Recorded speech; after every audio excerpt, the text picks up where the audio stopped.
দক্ষিণ আমেরিকার দেশ ব্রাজিলের বাদুড়ের মধ্যে গবেষকরা একটি নতুন করোনা ভাইরাস শনাক্ত করেছেন। এর ফলে মানুষের মধ্যে এই ভাইরাস ছড়িয়ে সম্ভাব্য ঝুঁকি নিয়ে উদ্বেগ দেখা দিয়েছে। গবেষণায় দেখা গেছে মধ্যপ্রাচ্যের শ্বাসযন্ত্রজনিত সিন্ড্রোম মার্স কোভের সঙ্গে নতুন ভাইরাসটির অনেকই মিল রয়েছে, তবে মানুষের মধ্যে এটির সংক্রমণের ক্ষমতা এখনও অজানাই। মঙ্গলবার 18 মার্চ পৃথক প্রতিবেদনে এই তথ্য জানিয়েছে সংবাদ মাধ্যম দ্য ইন্ডিপেন্ডেন্ট এবং এক্সপ্রেস ট্রিবিউন।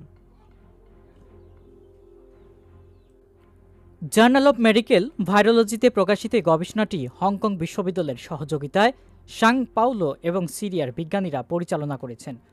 গবেষকরা দেখেছেন ভাইরাসের জিনগত ক্রমের সাথে মার্স কভের 72% মিল রয়েছে। বিশেষ করে ভাইরাসটির স্পাইক প্রোটিন মার্স ভাইরাসের স্পাইক প্রোটিনের সঙ্গে অনেকটাই মিলে যায়। 2012 সালে সৌদি আরবে প্রথম শনাক্ত হওয়া মার্স ভাইরাসের সংক্রমণে এখন পর্যন্ত 850 জনের বেশি মানুষ মারা গেছেন। জার্নাল অব মেডিকেল ভাইরোলজিতে প্রকাশিত গবেষণা লেখক ব্রুনা স্টেফানি সিলভারিও বলেন, এটি মানুষকে কতটা সংক্রামিত করতে পারে তা এখনই আমরা নিশ্চিত নই, তবে আমরা ভাইরাসের স্পাইক প্রোটিনের কিছু অংশ শনাক্ত করেছি যা মার্স কোভের ব্যবহৃত রিসিপ্টরের সঙ্গে সম্ভাব্য মিথস্ক্রিয়ার ইঙ্গিত দেয়।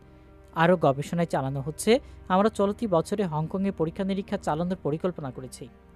এই ভাইরাসটি মানুষের জন্য ঝুঁকি তৈরি করে কিনা তা নিশ্চিত করার জন্যই চলতি বছর হংকং বিশ্ববিদ্যালয়ের হাই বাই সিকিউরিটি নিয়ে পরীক্ষাগারে আরও পরীক্ষা নিরীক্ষা করা হবে।